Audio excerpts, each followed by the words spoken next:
Mr. Silent Channel. Kabanata 436 hanggang 440. Mabuting tradisyon. 0436 Kailan? Pagsapit ng gabi, ang mga ilaw ng Huahay ay parang dagat ng mga bituin. Ngunit gayunpaman, ang mga tao sa gabi ay mas maliit kaysa sa nakaraan. Habang papalapit ang Chinese New Year, maraming migranteng manggagawa ang sunod-sunod na bumalik sa kanilang mga bayan. Lalo na sa gabi, kapag malamig, partikular na kakaunti ang nightlife crowd. Dahil dito, sa Zia Entertainment Club, na punong-puno ng mga tao tuwing weekdays, tila desyerto sa ngayon.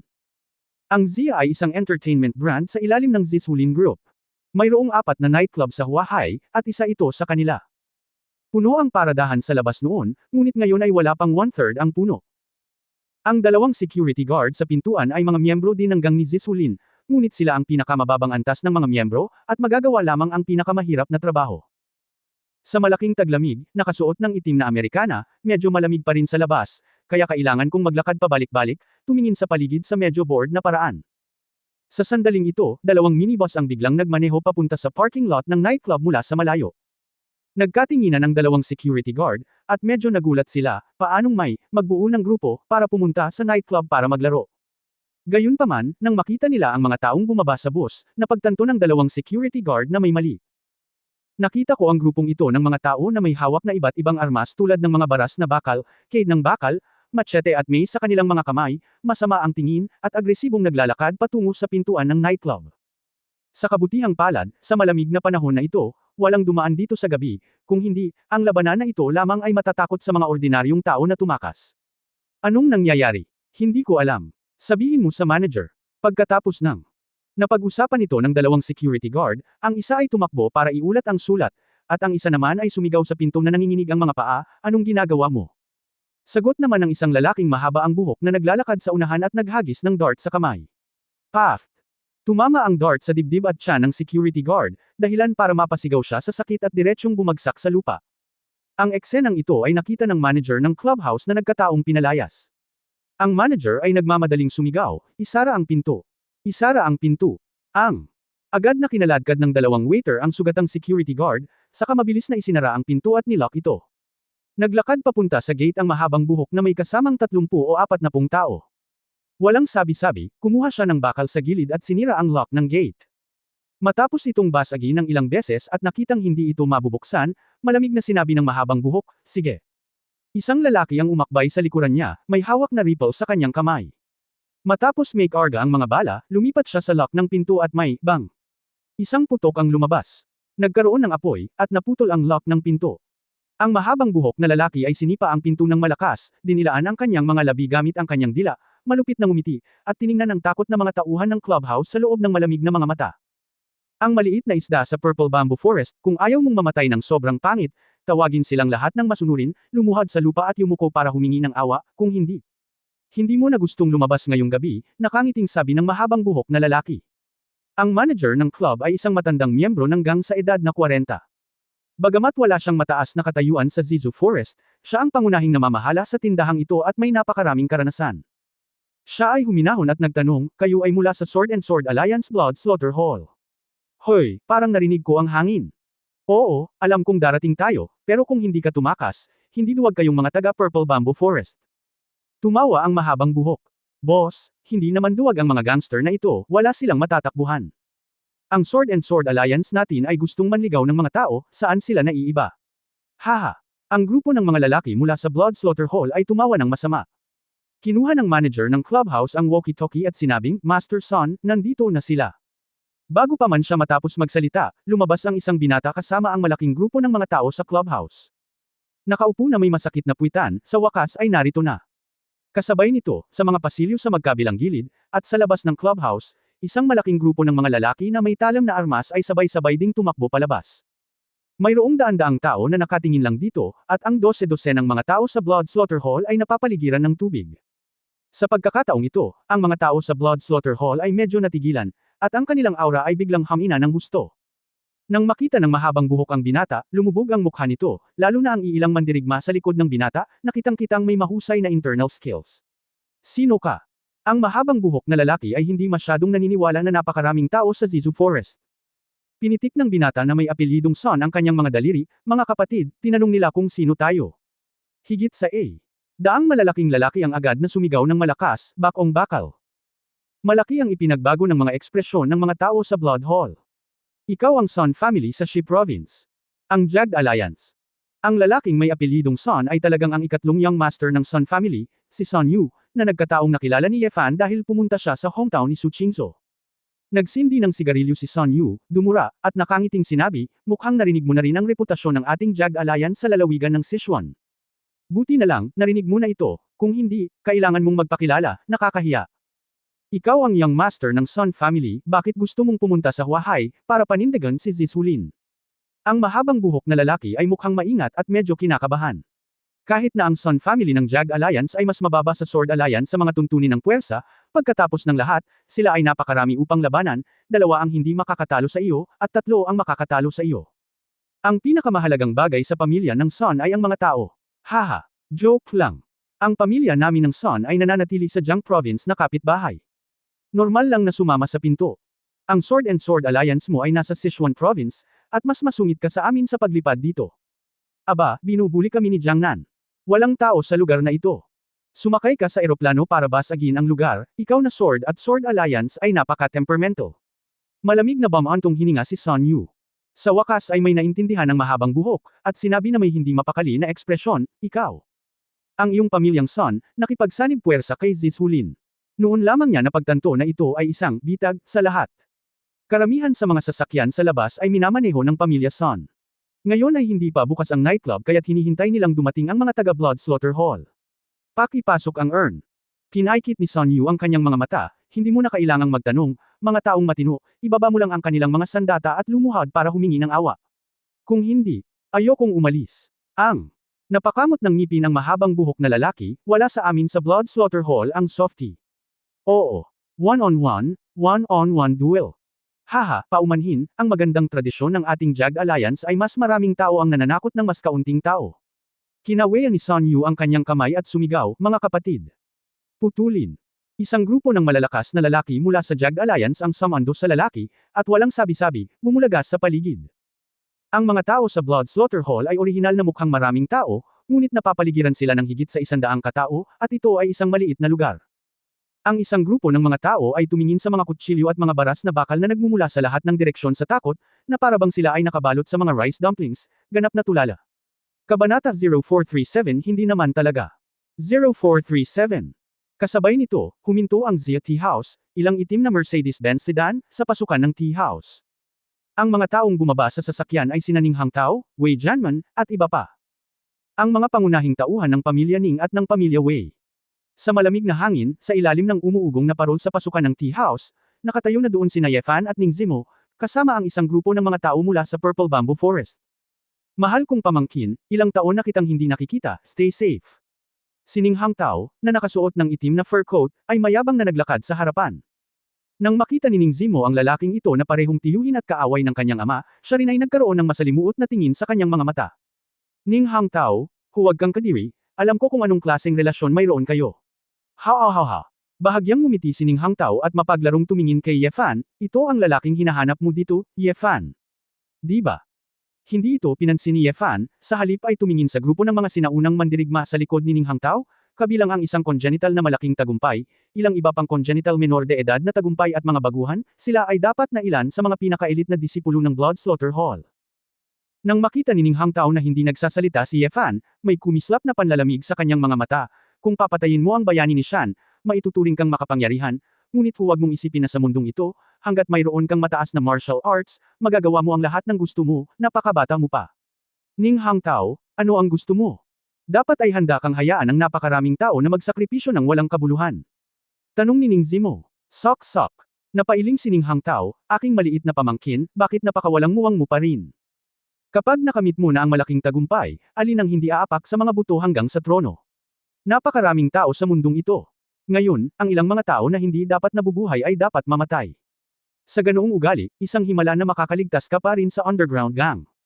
Siyempre, posible rin na hanggang sa panig ni Huahai ay isang grupo ng mga hamak. Kaya naman mayroon kang ganitong walang muwang na ideya. Yumot. Gusto mo lang yakapin ang mga hita ng pamilya Zhu at makikinabang sa pamilya Zhu. Para sa sarili mong interes, hinayaan mong duguan ang mga tao ng Sword Alliance, okay lang ba ang konsensya mo? Naiinis na sabi ni Ning Zimo. Tinapik-tapik ni Ning Hangtao ang kanyang dibdib, konsensya. Huwag kang masyadong maging banal. Kung nanalo ang mga magulang mo laban sa akin, pinatay na ako. At ikaw, aking munting pamangkin, kung hindi dahil sa iyong kawalan ng kakayahan, nang ahas kang magsabi, hindi mo sana pinatay ang aking tiyuhin noong una upang ipaghiganti ang iyong mga magulang. Para makonsensya, ako talaga ang may konsensya. Pinabayaan ko ang buhay mo, at ilang taon na akong hindi nagpadala ng sinumang pumatay sa iyo. Ginawa mo ang iyong makakaya. This time, hindi ka magaling sa pagiging tao. Gusto ni Master Zhu na magbukas ng kasino. Bilang miyembro ng isang underground gang, hindi mo ito sinusuportahan. Pinapahirapan mo ang lahat na magnegosyo. Para talaga ako sa magkapatid. Kumikita, at nagpapalawak ng iyong karera, ano ang alam mo? Malamig na ngumuso si Ning Zimo, iba ang paraan, kahit anong sabihin mo, sa tingin mo ay tama ka. Buti na lang, hindi ako naging katulad mo, ang pamilyang Ning. Ang taong ito ang nagpapasakit sa akin. Ano man ang sabihin mo, ngunit bilang iyong tiyuhin, ipinapayo ko sa iyo na huwag lumaban, at masunarang ibigay ang negosyo ng pamilya ni Zishulin at Shangguan. Kung ganoon, maiiwasan kitang mamatay, sabi ni Ning Hangtao. Ngumisi si Ning Zimo at sinabing, bakit? Kayo lang. Hehe. Ngumiti ng masama si Wei Jianman, Ning Zimo, alam kong may boyfriend kang napakahusay, ngunit itong si Ye Hao. Mahusay na master, gaano man siya kalakas, iisang tao lang siya, sa tingin mo ba kaya niyang talunin ang 100 sa isa? Isang hakbang pasulong si Ye Fan at sinabing may kalahating ngiti, hindi mo pa nasusubukan, paano mo malalaman na hindi ko matatalo ang 100 sa isa? Siguro kaya kung talunin ang 10,000 sa isa. Huwag mo siyang ipagmalaki. Isang lalaking nasa katanghaliang gulang na may buhok na mukha ng kabayo, humakbang pasulong na may malungkot na mga mata, at nagsabi, pinuno, pinatay ng batang ito si Lao Dan, bakit hindi mo na lang gawin? Hayaan mo akong makilala siya sandali. Kinaikit ni Ning Hangtao ang kanyang mga mata at sinabing, Li Shuo, kung gayon dapat kang mag-ingat. Ang maliit na dahon na ito ay medyo may kakayahan pa, kung hindi niya magagawang talunin sina Mo Xuanfeng at Shan Haojian ng magkasunod. Si Ning Zimo ay nasa likod ni Ye Fan at Bam Ulong, itong Li Shuo, tulad ni Shan Hero, ay isang tagasunod ng pamilyang Ning, at ang kanyang lakas ay mas malakas kaysa kay Shan Hero. Nagpout si Ye Fan na walang pakialam. Nakita na niya na si Li Shuo ang pinakamakapangyarihan sa grupo, ngunit sa kanyang mga mata, siya ay masyadong mahina. Anak, kung kaya mong gawin ang 3 galaw ko, kahit na may kakayahan ka. Agad na ginamit ni Li Shuo ang kanyang likas na chi, ang kanyang mga kalamnan ay namamaga na parabang siya ay tumuntong sa lupa, ang mga tile sa sahig ay nagbitak, at ang kanyang katawan ay parang kinikita ang mga arrow ay sumugod patungo kay Ye Fan. Ang isang tuwid na suntok, diretso sa lalamunan ni Ye Fan, ay tila simple, ngunit nakaharang ito sa kaliwat kanang mga ruta ng pag-iwas sa kanyang mga hakbang. Ang nakamamatay na kamao ni Kungtong. Ngumiti si Ye Fan, ngunit hindi niya ito iniwasan. Dama po ang kamao ni Li Shuo sa palad ni Ye Fan. Binuksan ni Li Shuo ang kanyang mga mata at hindi makapaniwala. Hindi niya malinaw na makita kung paano hinarang ni Ye Fan ang kanyang kamao. Ang Fist of Destiny's Door ay tungkol sa mga nakamamatay na trick, madalas na mga trick, at walang paraan upang mabuhay. Feast ay isang magandang paraan, ngunit sayang ang iyong bilis ay masyadong mabagal, ito ay walang silbi para sa akin. Ang ganitong uri ng kamao, umiling si Ye Fan at sinabi. Ngumiti ng masama si Li Shuo, hindi naman talaga. Bilang nagsalita siya, biglang lumabas ang isang talon mula sa ilalim ng isang paa niya, at may mekanismo talaga ang sapatos na ito. Sinipa ni Li Shuo ang hita ni Ye Fan, ang gusto niya ay gamitin ang lason sa talon para mawala ang lakas ni Ye Fan sa pakikipaglaban. Gayunpaman, bago pa may angat ni Li Shuo ang kanyang paa, sinipa na ni Ye Fan ang tiyan ni Li Shuo gamit ang kanyang kaliwang paa na parang mabigat na kanyan. Bang! Sa isang malakas na ingay, si Li Shuo ay lumipad palabas, nag-spray ng ulap ng dugo sa hangin, gamulong sa lupa ng ilang lap, ang buong tao ay sinipa mula sa mga buto sa baywang, at ang katawan ay napilipit. Walang ganyanan. Napatulala ang lahat, nakakakilabot ang kamatayang ito, parabang sinipa sa isang bulok na laman. Nang makita ang isang martial artist na isinilang na may malaking tagumpay, na sinipa ni Ye Fan, lahat ay labis na natakot. Sabi ko, how dare you be so bold, knowing that one person can't win me, and you have to come up to die. So, it's because you want to use poison on me. Pabirong tumingin si Ye Fan kina Ning Hangtao, Wei Jianman at sa iba pa. Sinabi, ngayon, iniisip mo pa ba na hindi ko kayang makipaglaban sa isang kaaway? Solemn na ang mukha ni Ning Hangtao, habang namumutla ang mukha ni Wei Jianman, at sinabing, huwag kampante. Bagamat malakas ang martial arts mo, huwag kalimutan na sa Huahai, mayroon ding daan-daang miyembro ng Zishulin Gang, ang buhay nila ay nasa ating mga kamay. Mr. Ye, kahit na mailigtas mo ang aking pamangkin, ngunit maaari mong protektahan ito, paano ang lahat ng Zishulin? Miyembro ng gang sa Huahai. Ning Hangtao. Huminga rin siya ng malalim, kinuha ang kanyang mobile phone, at sinabing, kung wala na, ang kuta ng Zishulin sa Huahay ay inookupahan na ngayon ng ating mga tao. Hanggat tumatawag ako sa telepono, ang Zishulin ay dumudugo sa isang ilog ngayong gabi. Handa ka bang hayaan ang napakaraming tao na mapatay para sa iyo? Kabanata 0438. 0438. Talaga. Lumingon si Yefan kay Ning Zimo, Ninger, ano sa tingin mo ang dapat nating gawin? Ang mga mata ni Ning Zimo ay kumikislap, at maluwag niyang sinabi, takot ang mga tao, sino ang hindi, Ning Hangtao, bakit mo ito ginagawa? Sa tingin mo ba ang ating mga kapatid sa? Siguradong hindi si Zishulin ang mga kalaban ng Blood Slaughter Hall. Ngumisi si Ning Hangtao, talagang hindi ka maluhanang hindi mo nakikita ang kabaong, kaawa-awa kong pamangkin, parang ilang taon ka lang umalis sa pamilya Ning. Nakalimutan mo na ba ang katakutan ng ating Blood Slaughter Hall? Pagkatapos magsalita, nag-video call si Ning Hangtao gamit ang kanyang mobile phone. Hindi nagtagal ay may sumagot ng telepono sa kabilang linya, at lumitaw ang mukha ng isang binata sa screen. Magsasalita na sana si Ning Hangtao, ngunit nang makita niyang sinasagot ng binata ang telepono, natigilan siya at nagtanong, sino ka? Ngumisi ang binata, Lord Ning, hindi mo ako kilala, pero kilala kita. Mukhang pangatlong anak ako ng Sun family ng Jagged Alliance, Sun Yu, maswerte akong nakilala kita. Ang Jagged Alliance. Ang Sun family. Namamanhid ang anit ni Ning Hangtao, pakiramdam na hindi tama ang sitwasyon. Si Wei Jianmen, na nasa tabi niya, ay naghihintay ng isang grupo ng mga tao, at nang marinig nila ang boses, lahat sila ay napatingin sa pagtataka. Bakit mo sinagot ang tawag na ito? Malakas na tanong ni Ning Hangtao. Nagkibit-balikat si Sun Yu at inikat ang kamera ng telepono sa likod niya. Ang nakita ko lang ay isang grupo ng mga tao mula sa Blood Killing Hall na pinamumunuan ng isang lalaking mahaba ang buhok, patay at sugatan. Sila ay inayos at sunod Sun Yuren, nakaluhod sa lupa at nakatali sa isang bola. Paumanhin, ang iyong mga tao. Walang mukha na makita ka, nginisya ni Sun Yu. Biglang may naintindihan si Ning Hangtao, at pinagalitan, how dare you Jagged Alliance na makialam sa bagay na ito? Sa tingin mo ba umaasa lang sa Sun family mo, mapapanalo natin ang alyansa sa pagitan ng pamilya Ningning at Wei family? Hoy, pwede ba? Kung nanalo ka, pwede mo namang itanong sa mga subordinate mo sa ibang lugar, di ba? Pagkatapos magsalita ni Sun Yu, ibinaba niya ang telepono. Nanginginig ang mga kamay ni Ning Hangtao, at nagmamadali siyang nag-dial ng isa pang numero. Nang makakonekta ang isa pang video call, mayroon pa ring binata na hindi kilala ni Ning Hangtao. Sino ka? Ungol ni Ning Hangtao. Parang katatapos lang makipag-away ng gwapong binata at pinupunasan ng tuwalya ang dugo sa mukha. Hinawakan niya ang telepono at ngumiti kay Ning Hangtao, Mr. Ning, ang junior na ito ay si Dongfang Ming mula sa Dongfang Family Qingyang Association. Paumanhin, ang iyong mga tao. Hindi makasagot sa telepono ngayon. Dong, pamilya ni Dongfang. Kinagat ni Ning Hangtao ang kanyang mga ngipin, ikaw at ang pamilya ng Sun ay nagsabuatan para tulungan si Zishulin. Natawa si Dongfang Ming at sinabing, Lord Ning, hindi namin pinupuntirya ang Sword and Sword Alliance, kaming dalawa lang. Natanggap na ng pamilya ko ang pabor ni Mr. Ye, ang buhay ko ay iniligtas ni Mr. Ye, at ipinagkatiwala ang benefactor, paano kami tatanggi? Naging berde ang mukha ni Ning Hangtao, itinapon niya ang telepono sa lupa at tinapakan ito sa basura. May matinding liwanag sa kanyang mga mata, pinandilatan niya si Yefan at sinabing, Ye ang apelyido. Napakalupit mo, ang pamilya Dongfang at ang pamilyang Sun ay mabibili mo. Gaano kalaki ang pakinabang na ibinigay mo sa kanila? Hindi sumagot si Yefan, ngunit lumingon sa tea house at sumigaw, Patriarch Dongfang, Patriarch Sun, sinuhulan ba kita? Hindi nagtagal, dalawang nasa katanghaliang gulang na lalaki ang nanguna sa isang grupo ng mga tao mula sa tea house. Nakangiting lumabas. Ang dalawang taong ito ay ang Dongfang Bai ng Dongfang family at Sun Zuo ng Sun family. Biglang sumulpot ang dalawang may-ari, at biglang nagkagulo ang eksena. Sa ilang sandali, ang mga patriarch ng 4 sa 5 underground na pamilya sa Xia Kingdom ay tumayo sa eksena. Maraming kabaitan si Mr. Ye sa ating dalawa. Nasa mga ilog at lawa tayo, at pinag-uusapan natin ang tungkol sa katapatan. Kailangan ba nating magsabi ng kahit ano para suhulan ang walang kwentang bagay na ito?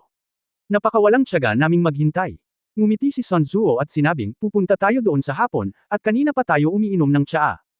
Sina Ning Hangtao, Wei Jianmen at iba pa, lahat sila ay parang kumakain ng ipis, gusot-gusot ang mga ekspresyon nila kaya hindi sila makapagsalita ng matagal. Hindi nila akalain na akala nila ay nasa kanila ang lahat ng mga pakinabang at isang pagdurog na pakikibaka pala ang nadurog nila. Walang makakaisip na minsang nailigtas ni Yefan si Dongfang Bai at ang mga anak ni Sun Zuo, at maging ang kapatid ni Dongfang Bai, ang ina ni Shuling Shan na si Dongfang Zuan, ay iniligtas din ni Yefan. Lumapit si Ning Zimo at sinabing, Ning Hangtao, natalo ka na. Ang buong Blood Slaughter Hall ay nasira ng gusto sa pagkakataong ito. Ito ang halaga ng iyong kayabangan. Humph! Nagawa ko na ang lahat ng uri ng kalkulasyon. Hindi ko inaasahan na makakahanap ka ng ganoong kahangahangang lalaki. Gaya ng inaasahan sa aking magaling na pamangkin, ibinenta mo ang kanyang sarili sa magandang presyo. Malamig na bamantong hininga si Ning Hang Tao. Kahit anong sir-on mo ako, wala akong pakialam. Gusto ko lang na magkaroon ng mas magandang buhay ang mga sumusunod sa akin.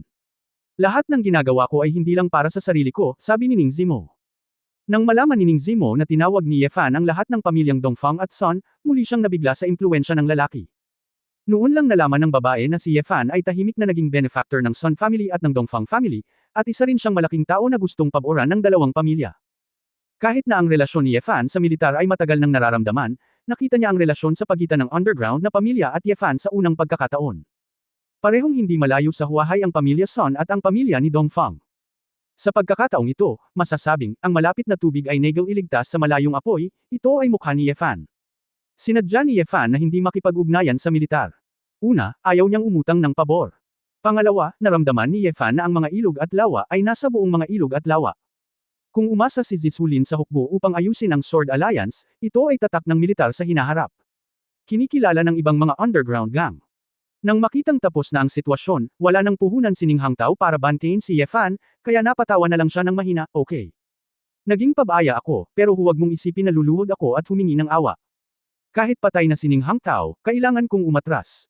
Pagkatapos magsalita, winagiway ni Ning Hang Tao ang kanyang kamay, at sabay-sabay na lumayo ang mga tao sa harapan. Nilabanan pa ng tatlong mandirigma ng Swordsman Alliance na sumunod sa likuran ng tatlong rocket launcher at nagpaputok ng tatlong rocket sa isang iglap. Tinakat nito ang pamilya Dongfang at ang pamilyang Son na naruroon. Walang mag-aakala na ang pamilya Ning ay may ganoong kalaking baril.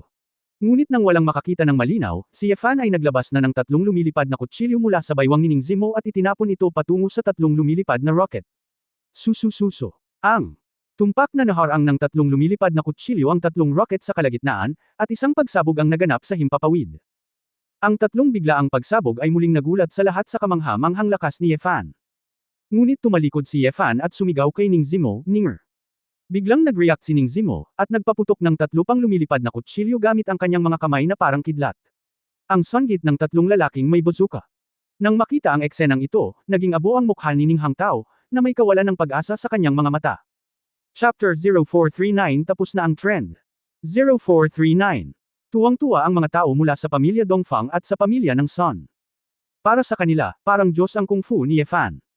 Haha. Eksperto talaga si Mr. Ye. Akala ko noon, si Mr. Ye ay isang kahangahangang gamot, ngunit hindi ko inaasahan na ang kung fu ay mas kamangha-mangha. Nang marinig ang pambabala ng dalawang pamilya, walang naramdaman si Ye Fan. Sinulyapan niya ang pamilya Ning. Ang mga tao mula sa pamilya Wei at pamilya Wei ay mahinang nagtanong, sino pa ang gustong lumapit at subukan ito. Pagkatapos ng tanong, tahimik ang eksena, at ang mga tao mula sa pamilya Ning at sa pamilya Wei ay tahimik na umatras ng ilang hakbang. Nang makita ito, inikot ni Wei Jianmen ang kanyang mga mata at nagmamadaling sinabi, Mr. Ye, President Ning.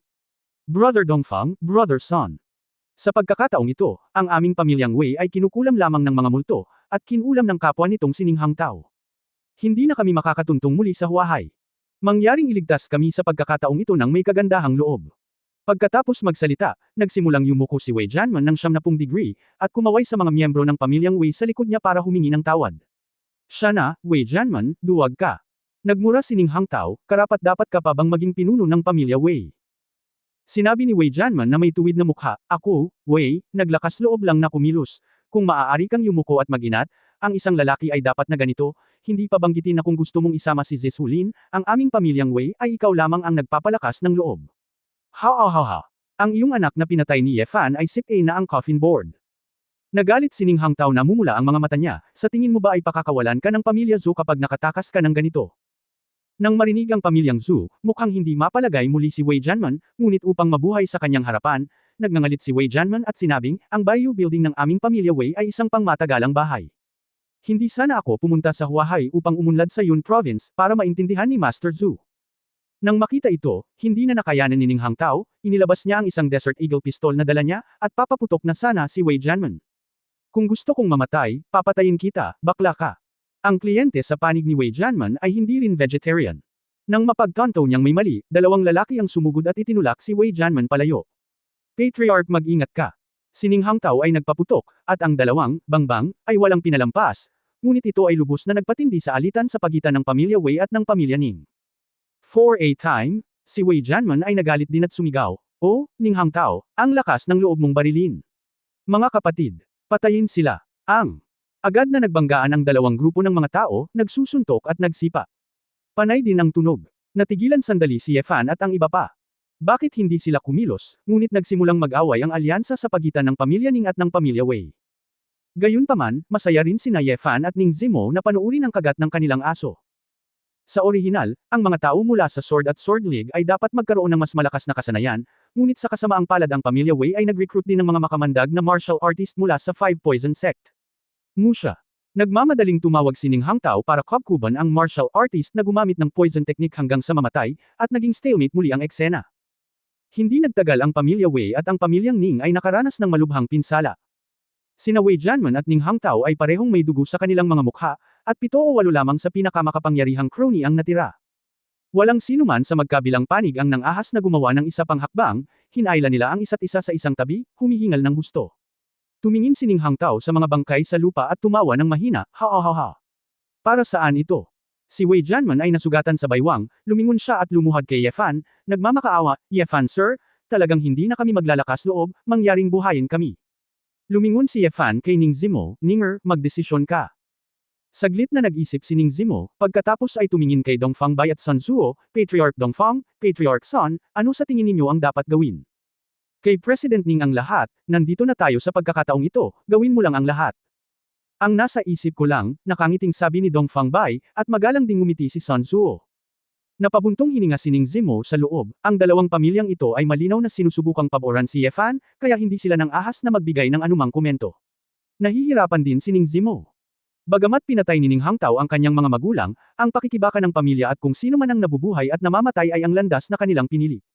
Bukod dito, kahit na ano, si Ninghang Tao ay tiyuhin din niya. Kung papatayin niya ang kanyang tiyuhin, hindi ba't siya rin ang uri ng tao ni Ninghang Tao? Ayoko na, noong nahihirapan si Ning Zimo, mabangis na sinabi ni Ninghang Tao, huwag mo nang isipin iyon.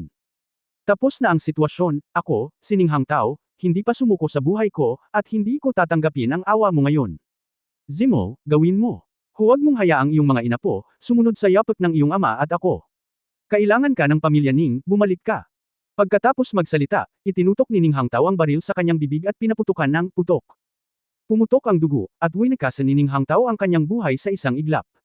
Simple, maayos, nang walang anumang pag-aatubili. Natigilan ang iba sa pamilya Ning, at natigilan din si Wei Jianmen at ang iba pa. Tito. Bumulash si Ning Zimo, tumakbo ng hindi mapigilan, lumuhad sa tabi ng katawan ni Ninghang Tao, hindi napigilan ng mga luha ang pagpatak sa lupa. Ang mga tao ng pamilya Ning ay walang intensyon na kumilos laban kay Ning Zimo. Ang grupo ng mga tao ay nasa estado pa rin ng kalituhan, buntong hininga, nalilito, at nalilito. Dahan-daang naglakad si Yefan papunta sa gilid ng babae, tumingkayad, at bahagyang tinapik ang mabangong balikat ni Ning Zimo. Para sa kanya, ito rin ay maaaring maging kaginhawaan. Natatakot ako na maraming pagdurusa sa kanyang puso. Payo ni Yefan. Ang pares ng simpleng mga kamay ni Ning Zimo ay mahigpit na humawak sa lupa, at ang dugo mula sa bangkay ni Ninghang Tao ay bumabad sa kanyang mga kuko. Dahan-daang tumayo ang babae, huminga ng dalawang malalim, at bakas sa mga mata niya ang determinasyon. Tumingin siya kay Wei Jianmen at sa iba pa na may mahigpit na ekspresyon, at malamig na sinabi, patayin silang lahat. Sa sandaling bumagsak ang mga salita, si Zishulin at ang mga pamilyang Dongfang at Sun ay agad na dumagsa at pinatay si Wei Jianmen at ang iba pa. Hindi nagtagal, ilang hiyawan ang tumagos sa kalangitan sa gabi sa itaas ng Zia Tea House. Ngayong malamig na gabi ng taglamig, para sa mga ordinaryong tao, maaaring alam lang nila na may mga ruffian fight sa ilang lugar, mga gang-away to death at iba pang bagay. Ngunit para sa mga underground gang sa buong Zia Kingdom, ito ay isang malaking lindol. Matapos matagumpay na makolekta ni Ning Zimo ang karamihan sa mga mapagkukunan ng pamilya Shangguan, ginulat niya ang kanyang lumang pamilya, ang pamilyang Ning. Bagamat napinsala ng gusto ang sigla ng pamilyang Ning, biglang tumaas ang prestihiyo ni Ning Zimo, at malapit na ring bumalik sa lalawigan ng Sichuan upang maging panginoon ng pamilyang Ning, at natural na pansamantalang hamina ang pamilya Ning. Ang pamilya Dongfang at ang pamilya ng Sun ay natural na nakakuha ng maraming benepisyo. Mas kaunting pressure ang pamilya Ning, at may karagdagang paraan para makipagnegosyo sa Jiang Province mula sa Huahai. Masasabing masaya ang lahat. Ang pinakamalungkot, syempre, ay ang pamilyang Wei, na nasira at nasira. Isang bunsong anak na lalaki lamang, si Wei Xiaochu, ang naiwan at tumakas pabalik sa Yunxing. Maging ang katayuan ng 5 pangunahing pamilya sa ilalim ng lupa ay nasa panganib. Kabanata 0440 Panauhin. 0440. Kinabukasan, Yancheng. Ang isang malaking manor sa tabi ng lawa, ang isang malaking bilang ng mga gusali ay nakabatay sa malalaking bato, napakarilag at solemna. Dito, isa ito sa 5 sikat na sekta, kung saan matatagpuan ang ancestral home ng pamilya Zhou. Isang itim na Rolls Royce ang nagmaneho papunta sa harap ng isang 5 palapag na gusaling bato. Bumukas ang pinto, at lumabas sa kotse ang pangalawang young master ng pamilya Zhou, si Zhu Wei, na nakasuot ng maayos na suit. Malungkot na mukha, tinapakan ni Zhu Wei ang imported na Persian wool carpet at pumasok sa mahogany door.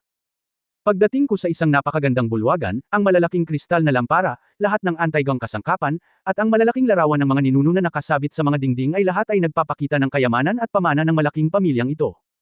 Umupo sa upuan ng host ang isang fair-skinned, handsome-looking na lalaki na nakasuot ng gray tailored suit na may itim na buhok. Bagamat tahimik ang lalaki, kitang-kita ang aura ng isang superior.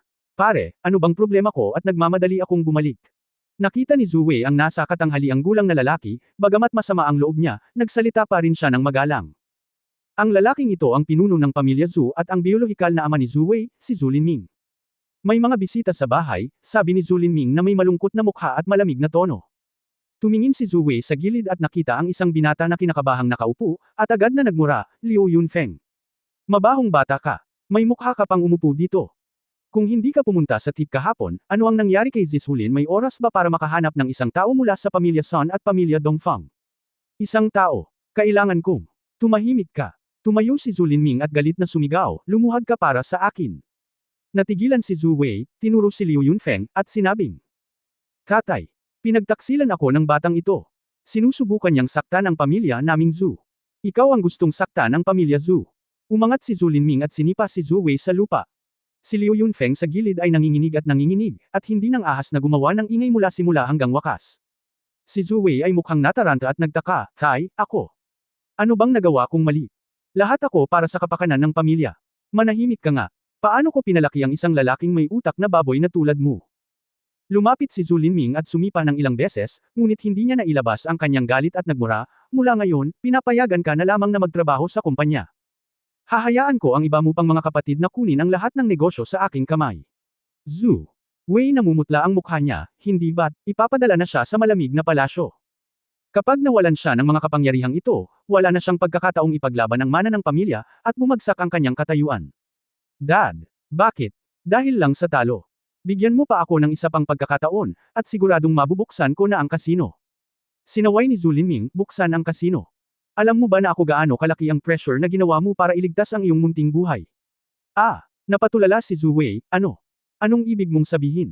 Sinabi ko sa'yo na huwag mong guluhin si Ye Fan, bakit hanggang ngayon ay wala ka pa ring kaalam-alam? Sa tingin mo ba ay iisipin ni Ye Fan na nagsulsul sa pamilya Ning at sa pamilyang Wei na ang bagay na ito ay walang kinalaman sa iyo? Sinabi ni Zhu Wei, Tay, natatakot ka ba sa apelyidong Ye? Kaming Zhu natatakot ako sa kanya mag-isa. Ikaw bastard. Alam mo ba kung ano ang ginawa ng named Ye na sinabi mo kahapon? Nagsimula tayo kagabi, at ang stock sa magnesium ay bumaba sa limitasyon.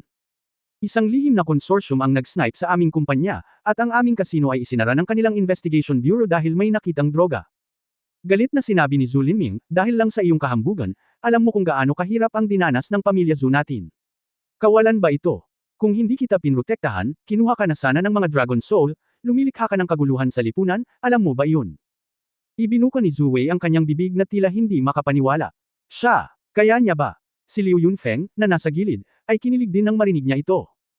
Sa katunayan, tinulungan lang niya si Ye Fan sa pamamagitan ng isang mensahe at pumunta sa bahay ni Zhu, ngunit hindi niya alam na si Ye Fan ay nakikigulo sa ibang bansa. Hangin at ulap. Huminga si Zhu Linming at sinabing, wala akong kakayahan, kaya niyang patayin si Wang Jixiao ng pamilya Wang. Sa tingin mo ba ay nangangahas na umutot ang pamilya Wang ngayon? Hindi ko alam kung sino si Ye Fan, ngunit hindi kayang masaktan ng aming pamilya Zhu. Ang dakilang Diyos na iyon. Umalis ka na agad dito. Ayokong makita ka. Dad. Pagmamakaawa ni Zhu Wei. Umalis ka na. Si Zhu Linming ay hindi magalang.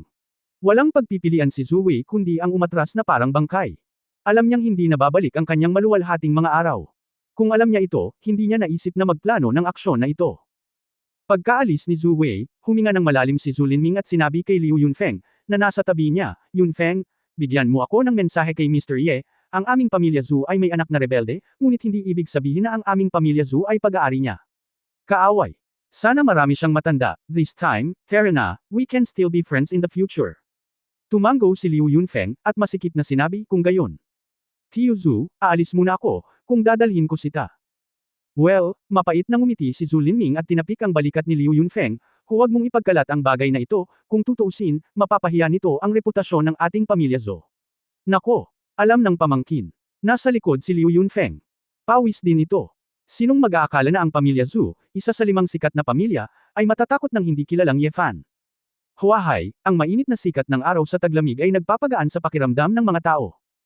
Dahil maraming dapat gawin si Ning Zimo, hindi masyadong nagstay si Ye Fan sa Zia Tea House, at nagplano siyang pumasok sa trabaho pagkatapos ng almusal.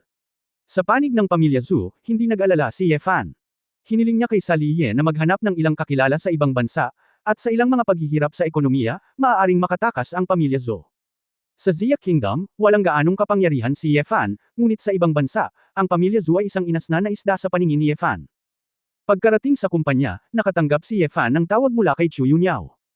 Akala niya ay natagpuan na ni Chu Yunyao si Song Xinghe, ngunit sa hindi inaasahang pagkakataon, sinabi ng babae na si Song Xinghe ay nawala. Si Chu Yunyao ay kakaiba rin. Akala niya ay tiyak na mahahanap niya si Song Xinghe. Ang kanyang mga nanorobot ay naghanap halos tulad ng isang carpet, at ang mga imburnal ay hindi naligtas. Gayunpaman, walang bakas ng Song Xinghe. Sa desperasyon, kinailangan ni Chu Yunyao na patuloy na palawakin ang saklaw ng paghahanap, ngunit hindi masyadong mataas ang posibilidad na mahanap ito. Sa isang banda, hiniling ni Ye Fan kay Chu Yunyao na ipagpatuloy ito sa paghahanap, ngunit sa kabilang banda, muli rin niyang itinaas ang kanyang bantay. Dahil sa pagkawala ni Song Xinghe at sa pagkawala ni Salina, palaging nararamdaman ni Ye Fan na may mali. Paglabas ng elevator, pupunta na sana si Ye Fan sa opisina, nang makita niya si Chen Ya na nakaol at maselang nagbihis, at naglakad sa harap ni Ye Fan na may malamig na mukha.